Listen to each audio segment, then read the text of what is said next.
Hey gang, this is Leila here from the Comic Connection with this week's comic book reviews. First up, we've got Aliens #1, written by John Arcudi, with art by Zach Howard. In this one, there's a crew hunting for an habitable planet which finds an ancient structure which is inhabited by some deadly foes, which all sounds fairly familiar, but the aliens aren't the only thing that a new excavation party has to fear. I actually really like this one from beginning to end.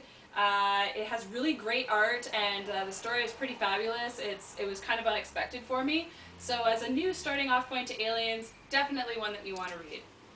Next up, we've got Starcraft #1, written by Simon Furman and Keith Giffen, with art by Federico Dellec. And this one, the name of the game is Betrayal. The War Pigs were once a powerful group of former cons turned fighters, and they're getting together for one last mission to get their full pardon, and it is to kill Jim Raynor. Honestly, folks, I really didn't like this one. The art wasn't really good, and the story didn't really grab me, which was kind of disappointing because StarCraft is a really good property. But for me, it was just, well, okay. So, but if you're a StarCraft fan, you're probably going to pick it up anyway, so don't let me stop you. Next up, we've got Wolverine #72, written by Mark Miller and Steve McNiven. Now, everybody thought this was going to be the end of Old Man Logan, but it isn't. But we'll get back to that later.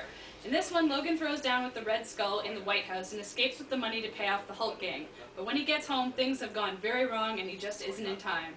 The story was awesome. Let me just say awesome. The art is great. I can't wait for the conclusion in Old Man Logan Giant Size Special, which is going to be, unfortunately, a pretty far way off. But this has been a great series so far, and I just can't recommend it highly enough. And last but not least, we've got Amazing Spider-Man #595, written by Joe Kelly with art by Phil Jimenez. This is part of a new storyline called American Son that's going to run over 5 issues. In this one, times are tough for Spidey once again. Norman Osborn is the most powerful man in the world, and J. Jonah Jameson is the mayor. Plus, Aunt May is set to marry J. Jonah's dad, so making them kind of like brothers. Weird. Anyway, Peter decides that Norman's days are numbered and sets out to separate Harry from Norman's closing grip, but the tide changes when Lily shows up with some pretty big news for him. I actually really love this. I've been down on Spider-Man lately, but this is a pretty good story to start out with. The art's really good. It looks like it's going to be something worthwhile reading finally for Spider-Man, so definitely go out there and pick it up.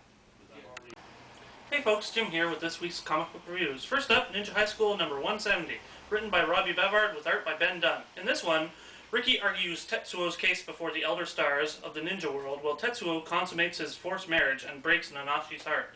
Another really fantastic Ninja High School issue leading up to #175, where everything changes for everyone. Next up, Transformers, All Hail Megatron #11, written by Shane McCarthy with art by Guido Guidi. In this one, the Autobots arrive and face off against the Decepticons, while the humans begin their last-ditch efforts against the Decepticons to end the war.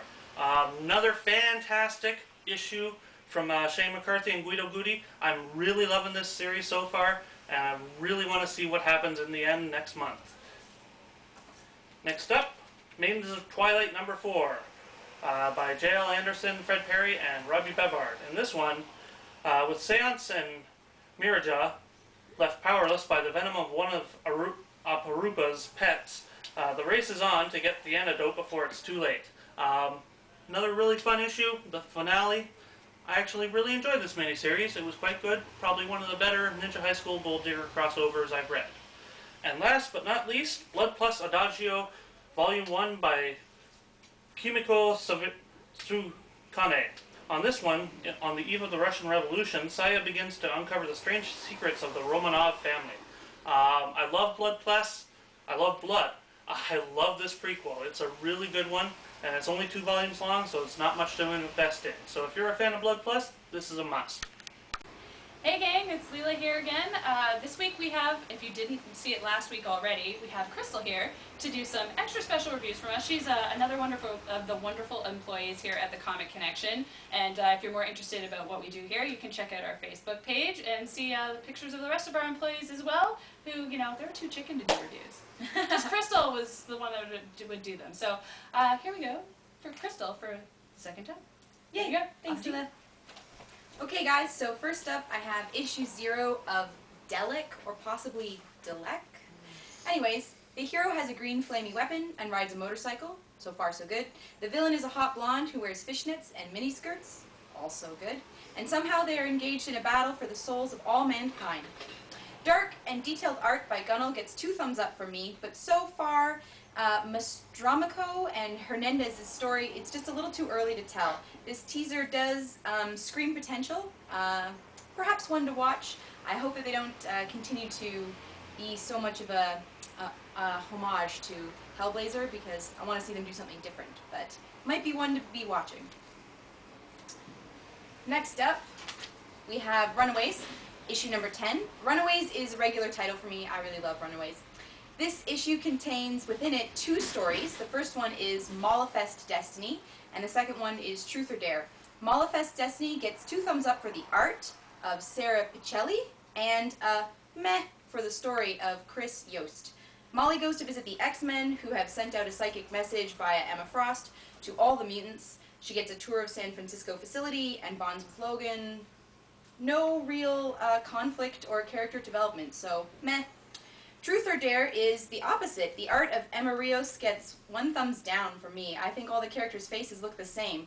The story, however, gets 2 thumbs up, with the nerdy wit and character reveals that remind me of earlier Runaways written by Joss Whedon. So James Asimus, 2 thumbs up. Good job. And finally, pardon me, we have Rapture number 1 of 6.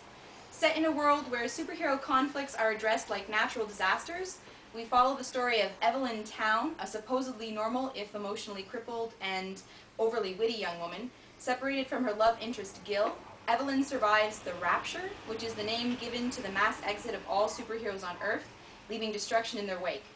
By the end of the first issue, we seem to be in line for a Y the Last Man style, love-inspired post-apocalyptic cross-country journey. The story by Soma and Oming has gotten off to an interesting start, and the art by Oming is okay, kind of in the style of Gabriel Ba, only I think Ba does it better in my opinion. I find myself wondering, do I want to get the issues, or do I just want to wait for the trade? Anyways, the main character has a magical shiny spear, so it looks good. Thanks very much.